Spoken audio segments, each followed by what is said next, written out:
when I was frantically looking at anything that was available publicly at about 5 a.m. when I was up on Saturday morning, struck that it was just Maduro who was captured and taken out of the country.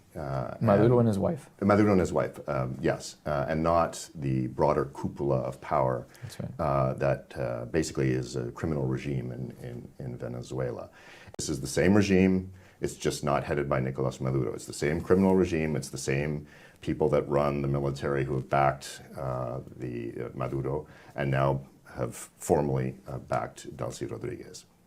So they're going to work with her, and they're going to run the country, as you say. But I think what it really means is they're going to direct policy, and they're going to expect Delcy and her government to follow the U.S.'s lead. And I think these are going to be sort of very headline, very sort of big picture items that the United States is going to want to measure progress on. So one is going to be less criminal activity and, importantly, seeing less drugs come to the United States. Venezuela is not the primary source of drugs to the United States, but it is a supplier. So that's one.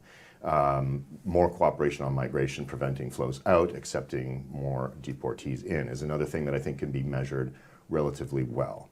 And a third is clearly the president's interested in the Venezuelans' resources, oil, opening up the oil sector to, in addition to Chevron, which is still there and has been for over 100 years, bringing back in other oil majors, Exxon, ConocoPhillips, that essentially chose to leave the country about 20 years ago when they were forced to enter, where they would have been forced to enter into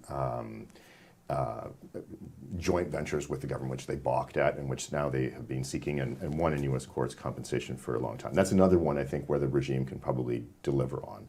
And a third one, or a fourth one, I should say, that they'll want is to see some measurable distancing from the U.S.'s adversaries that have been using Venezuela as a platform: Russia, China, Iran, and Cuba.